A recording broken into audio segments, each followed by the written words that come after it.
Hello students. आज का हमारा टॉपिक है John Donne's poem go and catch a falling star. Introduction to the poem. Go and catch a falling star is a poem about the inconstancy of fair women. यह कविता स्त्रियों की बेवफाई से संबंधित है। A man may catch a falling star. एक व्यक्ति गिरते तारे को पकड़ सकता है। बिगेट ए मेंढक प्लांट विद ए चाइल्ड। मेंढक पौधे से मानव बालक भी उत्पन्न कर सकता है। Probe the past. अतीत का पता लगा सकता है।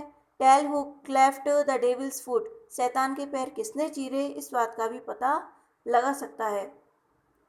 Here mermaid singing. मरमेड के संगीत को सुन सकता है। Be immune to the sting of N V.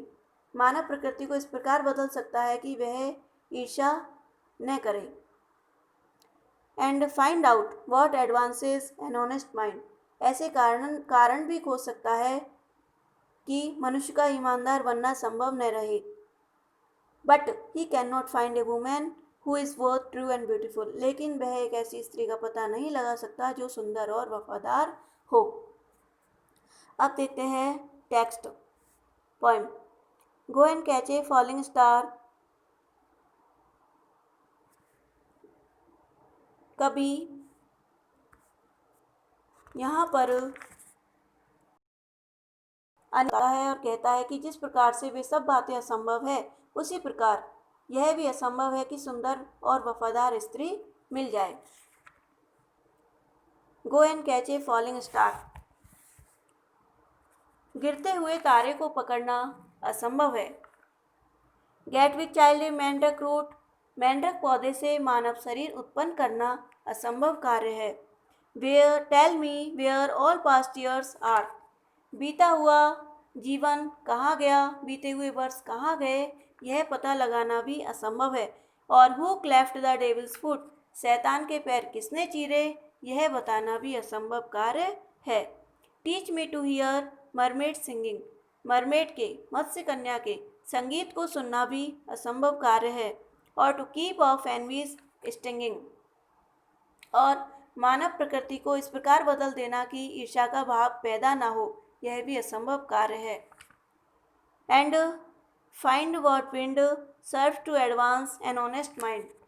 और उन कारणों को खोजना जिनसे मनुष्य ईमानदार बनता है, यह भी असंभव है। सर्व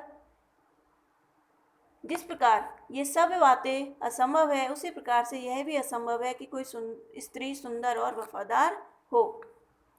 if thou beest born to strange sites.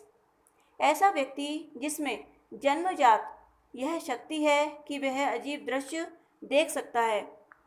Things invisible to see. तथा अदृश्य चीज़ों को भी देख सकता है। Ride 10,000 days and nights. यदि घोड़े पर सवार होकर 10,000 दिनों तक 10,000 दिन और रातों तक सारे संसार में यात्रा कर सकता है। Till age snow white hair on thee. जब तक कि उसके बाल सफ़ेद ना हो जाए। Thou when you returns will tell me.